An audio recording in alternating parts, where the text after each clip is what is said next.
ನಮಸ್ಕಾರ, welcome back to my channel. ಎಲ್ಲರೂ ಹೇಗಿದ್ದೀರಾ? ಐ ಹೋಪ್ ಎಲ್ಲರೂ ಚೆನ್ನಾಗಿದ್ದೀರಾ ಅಂದ್ಕೊತೀನಿ. ಬನ್ನಿ, ಇವತ್ತು ಟೇಸ್ಟಿಯಾದಂತಹ ಮೆಣಸಿನ್ಕಾಯಿ ತುಂಬ್ಗಾಯಿ ಅಥವಾ ಎಣ್ಣೆಗಾಯಿ ಮಾಡೋ ವಿಧಾನವನ್ನು ನೋಡ್ಕೊಂಡು ಬರೋಣ. ತುಂಬ ಟೇಸ್ಟಿಯಾಗಿರುತ್ತೆ ಇದು. ನೀವು ಕೂಡ ಮನೆಯಲ್ಲಿ ಟ್ರೈ ಮಾಡಿ. ಯಾರೆಲ್ಲ ವಿಡಿಯೋವನ್ನು ನೋಡ್ತಿದ್ದೀರಾ ದಯವಿಟ್ಟು ಸ್ಕಿಪ್ ಮಾಡದೆ ಕೊನೆವರೆಗೂ ನೋಡಿ. ಬೇರೆ ಬೇರೆ ಟಿಪ್ಸ್ಗಳನ್ನು ಕೊಡ್ತಾ ಇರ್ತೀನಿ. ಸೊ ಹಾಗಾಗಿ ನೀವು ಸ್ಕಿಪ್ ಮಾಡಿದರೆ ಅದು ನಿಮಗೆ ಅರ್ಥ ಆಗಲ್ಲ. ಮತ್ತು ಹೊಸದಾಗಿ ನೋಡುವವರು ದಯವಿಟ್ಟು ಶೇರ್ ಮಾಡಿ, ಸಬ್ಸ್ಕ್ರೈಬ್ ಮಾಡಿ ಮತ್ತು ಕಮೆಂಟ್ ಮಾಡೋದನ್ನು ಮರಿಬೇಡಿ. ಬನ್ನಿ, ಇವಾಗ ನಾನು ಎಣ್ಣೆಗಾಯಿ ಮಾಡೋದಕ್ಕೆ ಮಸಾಲ ರುಬ್ಬೋದಕ್ಕೆ ಏನೇನು ಬೇಕಂತ ನಾನು ಶೇಂಗಾ ಬೀಜವನ್ನು ಹುರಿದ್ಬಿಟ್ಟು ಹಾಕ್ಕೊಂಡಿದ್ದೀನಿ. ಅದಕ್ಕೆ ಕರಿಬೇವು ಮತ್ತು ಗುರೆಳ್ ಪುಡಿ, ಸ್ವಲ್ಪ ಹುಣಸೆ ಹಣ್ಣಿನ ಪೇಸ್ಟು, ಕೊತ್ತಂಬರಿ, ಜೀರಿಗೆ ಹಾಕ್ಕೊಂಡಿದ್ದೀನಿ.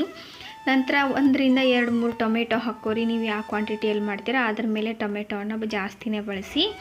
ಬೆಳ್ಳುಳ್ಳಿ ಹಾಕ್ಕೊಳ್ತಾ ಇದ್ದೀನಿ. ಬೆಳ್ಳುಳ್ಳಿ ಹಾಕ್ಕೊಂಡು ಸ್ವಲ್ಪ ನೀರು ಹಾಕಿ ಅದಕ್ಕೆ ರುಚಿಗೆ ತಕ್ಕಷ್ಟು ಉಪ್ಪು, ಅರಿಶಿನ ಮತ್ತು ಸ್ವಲ್ಪ ಸಕ್ಕರೆ. ಯಾಕಂದರೆ ನಾವು ಹುಳಿಯನ್ನು ಹಾಕಿರ್ತೀವಲ್ಲ, ಖಾರನೂ ಇರುತ್ತೆ. ಸೊ ಬ್ಯಾಲೆನ್ಸ್ ಮಾಡಬೇಕಂದ್ರೆ ನಾವು ಸಕ್ಕರೆ ಅಥವಾ ಬೆಲ್ಲವನ್ನು ಯೂಸ್ ಮಾಡಲೇಬೇಕು.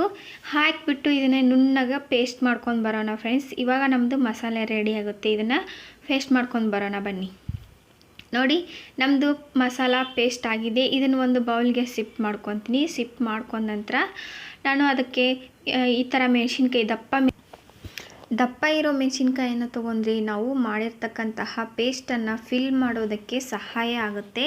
ಸೊ ಹಾಗಾಗಿ ದಪ್ಪ ಇರೋದನ್ನು ತೊಗೊಂಡು ಅದರಲ್ಲಿ ಬೀಜ, ಖಾರ ಜಾಸ್ತಿ ಇದ್ದರೆ ಬೀಜ ತೆಗೆದುಬಿಡಿ. ಬೀಜ ತೆಗೆದು ನಾವು ಮಾಡಿಟ್ಕೊಂಡಂತಹ ಮಸಾಲ ಪೇಸ್ಟನ್ನು ಅದರೊಳಗೆ ಫಿಲ್ ಮಾಡಿ.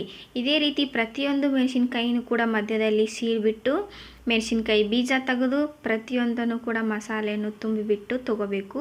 ಇದೇ ರೀತಿ ಪ್ರತಿಯೊಂದನ್ನು ಮಾಡ್ಬೋದು. ಅಥವಾ ನಮಗೆ ಫ್ರೀ ಇಲ್ಲ, ನಾವು ಹೌಸ್ ವೈಫ್ ಅಲ್ಲ, ನಾವು ವರ್ಕಿಂಗ್ ವುಮೆನ್ಸು, ನಾವು ಬ್ಯಾಚುಲರ್ಸು, ನಮಗೆ ಇಷ್ಟೆಲ್ಲ ಪೇಷನ್ಸ್ ಇಲ್ಲ ಅಂದರೆ ಇನ್ನೊಂದು ರೀತಿಯಲ್ಲಿ ಹೇಳ್ತೀನಿ. ಇದು ಟಿಪ್ಸ್ ನಿಮಗೆ.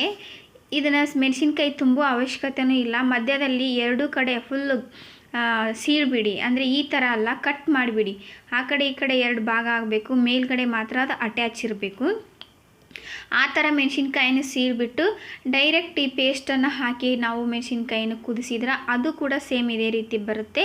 ಬಟ್ ಇದು ಮುರಿಯಲ್ಲ, ಅದು ಯಾವಾಗಲೂ ಮುರಿದು ಹೋಗುತ್ತೆ. ಬಟ್ ತಿನ್ನೋಕೆ ಮಾತ್ರ ಟೇಸ್ಟ್ ಆಸಮ್ಮಿಗಿರ್ತೈತಿ. ವರ್ಕಿಂಗ್ ವುಮೆನ್ಸ್ ಆ ಥರ ಮಾಡ್ಕೋಬೋದು. ಈ ಪಲ್ಯ ಮಾತ್ರ ಸೂಪರ್ ಕಾಂಬಿನೇಷನ್. ಇದು ಸೈಡ್ ಡಿಶ್ ಆಗಿ ತಿನ್ಬೋದು ಅಥವಾ ಪಲ್ಯನೂ ಮಾಡ್ಕೊಂಡು ತಿನ್ಬೋದು. ತುಂಬ ಅಂದರೆ ತುಂಬ ಟೇಸ್ಟಿಯಾಗಿರುತ್ತೆ. ಯಾರಿಗಾದರೂ ಆರಾಮಿಲ್ದಾಗ ಸ್ವಲ್ಪ ಬಾಯಿ ಕೆಟ್ಟಿರೋ ರೀತಿಯಾಗಿರುತ್ತೆ ನೋಡಿರಿ, ಆವಾಗ ಈ ಥರ ಮಾಡ್ಕೊಂಡು ತಿನ್ನಿರಿ. ಟೇಸ್ಟ್ ಮಾತ್ರ ಸೂಪರಾಗಿರುತ್ತೆ. ನೀವು ಮನೆಯಲ್ಲಿ ಟ್ರೈ ಮಾಡಿ. ಇವಾಗ ನಾನು ಗ್ಯಾಸ್ ಮೇಲೆ ಪಾತ್ರೆ ಇಟ್ಕೊಂಡು ಪಾತ್ರೆ ಬಿಸಿ ಆದ ನಂತರ ಅದಕ್ಕೆ ಎಣ್ಣೆ ಹಾಕಿ, ಎಣ್ಣೆಗೆ ನಾನು ಜೀರಿಗೆ, ಸಾಸಿವೆ ಮತ್ತು ಸ್ವಲ್ಪ ಇಂಗನ್ನು ಹಾಕ್ತೀನಿ. ಇಂಗನ್ನು ಹಾಕಿಬಿಟ್ಟು ಕರಿಬೇವಿನ ಸೊಪ್ಪನ್ನು ಹಾಕಿ ಇದನ್ನ ಒಗ್ಗರಣೆ ಕೊಟ್ಕೊಳ್ಳೋಣ. ಇವಾಗ ಇಷ್ಟು ಸಾಕು. ಇದಕ್ಕೆ ಒಗ್ಗರಣೆಗೆ ಜಾಸ್ತಿ ಏನು ಬೇಕಿಲ್ಲ. ನಾವು ಮಸಾಲೆಯಲ್ಲೇ ಎಲ್ಲ ಹಾಕಿರೋದ್ರಿಂದ ಇದಕ್ಕೇನು ಇಲ್ಲ. ಒಂದು ಈರುಳ್ಳಿಯನ್ನು ಚಿಕ್ಕದಾಗಿ ಕಟ್ ಮಾಡಿ ಇಟ್ಕೊಂಡಿದ್ದೀನಿ. ಈರುಳ್ಳಿಯನ್ನು ಇದಕ್ಕೆ ಸೇರಿಸ್ಬಿಟ್ಟು ಸ್ವಲ್ಪ ಫ್ರೈ ಮಾಡಿ, ನಾವು ಮೆಣಸಿನ್ಕಾಯಿ ಆಲ್ರೆಡಿ ತುಂಬಿಟ್ಕೊಂಡಿದ್ವಲ್ಲ ಫ್ರೆಂಡ್ಸ್, ಅದನ್ನು ಇದಕ್ಕೆ ಹಾಕಿ ಎಣ್ಣೆಯಲ್ಲಿ 1-2 ನಿಮಿಷ ಇದನ್ನ ಚೆನ್ನಾಗಿ ಎಣ್ಣೆಯಲ್ಲಿ ಫ್ರೈ ಮಾಡ್ಕೋಬೇಕು. ಫ್ರೈ ಮಾಡ್ಕೊಂಡ ನಂತರ ನಾವು ಇದಕ್ಕೆ ಮತ್ತು ಪೇಸ್ಟ್ ಉಳಿದಿರುತ್ತೆ ಅಲ್ವಾ, ನಾವು ಮಾಡಿರೋ ಪೇಸ್ಟ್, ಮಸಾಲ ಪೇಸ್ಟು, ಅದನ್ನು ಕೂಡ ಇದಕ್ಕೆ ಹಾಕಬೇಕು. ಹಾಕಿ ನಿಮ್ಗೆ ಎಷ್ಟು ಬೇಕೋ ಅಷ್ಟು ನೀರನ್ನು ಹಾಕಿ ನಾವು ಇದನ್ನು ಕುದಿಸ್ಕೋಬೇಕು. ಮೆತ್ತಗೆ ಆಗಬೇಕು ಮೆಣಸಿನ್ಕಾಯಿ, ಆವಾಗ ಮಾತ್ರ ಚೆನ್ನಾಗಿರುತ್ತೆ. ಚಪಾತಿ, ರೊಟ್ಟಿ, ಅನ್ನ ಯಾವುದ್ರ ಜೊತೆ ಆದರೂ ಕಾಂಬಿನೇಷನ್ ಸೂಪರಾಗಿರುತ್ತೆ. ನಾನಿವಾಗ ಪೇಸ್ಟು ಹಾಕ್ಕೊಂಡಿದ್ದೀನಿ, ಸ್ವಲ್ಪ ನೀರು ಕೂಡ ಹಾಕ್ಕೊಂಡಿದ್ದೀನಿ. ಎಣ್ಣೆಯಲ್ಲಿ ಮೆಣಸಿನ್ಕಾಯಿನ ಕೂಡ ಫ್ರೈ ಆಗಿದೆ ನೋಡಿರಿ. ಇನ್ನು ಸ್ವಲ್ಪ ಪೇಸ್ಟ್ ಉಳಿದಿದೆ. ಅದನ್ನು ಇದಕ್ಕೆ ಹಾಕಿ ಚೆನ್ನಾಗಿ ಮಿಕ್ಸ್ ಮಾಡಿ. ನೀರು ಜಾಸ್ತಿನೇ ಹಾಕಿ, ಯಾಕಂದರೆ ಇದು ಕುದ್ದ ಮೇಲೆ ಭಾಳ ಗಟ್ಟಿಯಾಗುತ್ತೆ. ಸೊ ಹಾಗಾಗಿ ನೀರು ಜಾಸ್ತಿ ಹಾಕಿ ಇದನ್ನೊಂದು 10-15 ನಿಮಿಷ ಕುದಿಸಿಬಿಟ್ಟು ತೊಗೊರಿ. ಎಲ್ಲರೂ ಕೂಡ ಮನೆಯಲ್ಲಿ ಇಷ್ಟಪಟ್ಟು ತಿಂತಾರೆ. ಯಾಕಂದರೆ ಇದರಲ್ಲಿ ಉಪ್ಪು, ಹುಳಿ, ಖಾರ ಎಲ್ಲ ಇರೋದ್ರಿಂದ ನಾಲಿಗೆಗೆ ಸಖತ್ ಟೇಸ್ಟ್ ಕೊಡುತ್ತೆ. ನೀವು ಕೂಡ ಮನೆಯಲ್ಲಿ ಟ್ರೈ ಮಾಡಿ. ನೀವು ಎಣ್ಣೆಗಾಯಿ, ಬದನೆಕಾಯಿ ನೋಡಿರ್ತೀರ, ಎಣ್ಣೆಗಾಯಿ, ಡೊಣ್ ಮೆಣಸಿನ್ಕಾಯಿ ನೋಡಿರ್ತೀರ. ಬಟ್ ಈ ಮೆಣಸಿನ್ಕಾಯಲ್ಲಿ ಟ್ರೈ ಮಾಡಿ, ಸಖತ್ ಟೇಸ್ಟಿಯಾಗಿರುತ್ತೆ. ಇವಾಗ ನಾನು ಸ್ವಲ್ಪ ಫೈನಲಿ ಕೊತ್ತಂಬರಿ ಸೊಪ್ಪನ್ನು ಹಾಕಿ ಸ್ವಲ್ಪ ಮಸಾಲೆಯನ್ನು ಹಾಕ್ಕೊಳ್ತಾ ಇದ್ದೀನಿ. ಮಸಾಲೆಯನ್ನು ಹಾಕಿ ಮಿಕ್ಸ್ ಮಾಡಿ ಮೇಲ್ಗಡೆ ಒಂದು ಪ್ಲೇಟ್ ಮುಚ್ಚಿ ಇದನ್ನು ಕುದಿಯೋದಕ್ಕೆ ಬಿಟ್ಬಿಡೋಣ. ಎಷ್ಟು ಬೇಕೋ ಅಷ್ಟು ನೀರು ಹಾಕ್ಕೊಳ್ಳಿ. ನೀರು ಹಾಕ್ಕೊಂಡು ಕುದಿಯೋದಕ್ಕೆ ಬಿಟ್ಟರೆ ನಮ್ಮದು ಸೂಪರ್ ಟೇಸ್ಟಿಯಾದಂತಹ ಮೆಣಸಿನ್ಕಾಯಿ ಎಣ್ಣೆಗಾಯಿ ರೆಡಿ ಆಗುತ್ತೆ.